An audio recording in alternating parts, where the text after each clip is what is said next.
Hi, I'm Dave Baker, and I'm here with... Sam Liu. I'm the director of Justice League Gods and Monsters. Can you tell us a little bit about the film's about, sir? Who hopefully everybody has seen the shorts or the small web series because it's very, very different than what people are used to or expecting. Yeah, it's really different. Yeah, it's a whole new. I mean, all the iconic characters like Superman, Batman, Wonder Woman. They're not the characters that everybody's used to. I don't know. I'll be giving spoilers if I. I don't think so. Okay. But Superman is the son of Zod.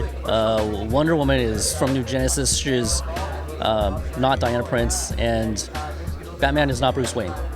And so, right there, Drastically not Bruce Wayne. Like maybe somewhat of a vampire, Right, sort of, maybe. It's actually Kirk Langstrom, who is Man-Bat. From, and so.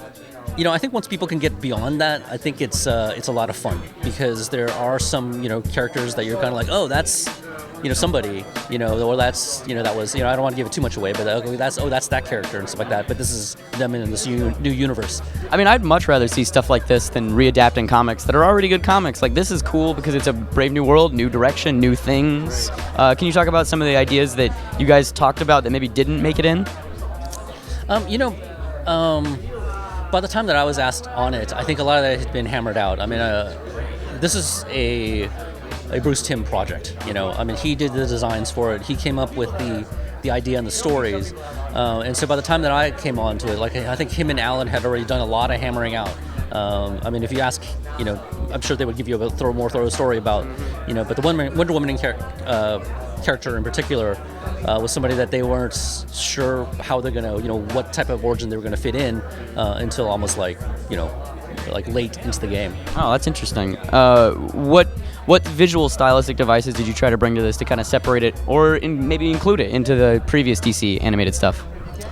I think because it's Bruce, we tried to incorporate a little bit more of sort of the noir-ish kind of, back to Batman the Animated Series, sort of, at least how I, view it as, probably a little bit less cutting, a little more holding on sort of sequences and scenes, and hopefully a little bit more... Letting them linger a little bit? Yeah. And so we definitely, tried to, go back to a little bit more of a classical, I guess, filmmaking kind of sensibility, but with still some of the modern type of stuff. I mean,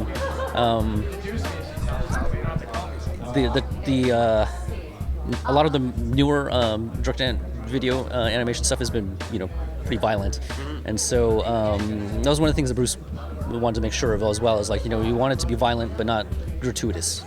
So hopefully we're using the violence in a way that makes it more compelling, appropriate for the story. Exactly. Yeah, that sounds good. Yeah. Word. Well, thank you for talking with me. I appreciate it. Thank you. Nice to meet you. Nice to meet you.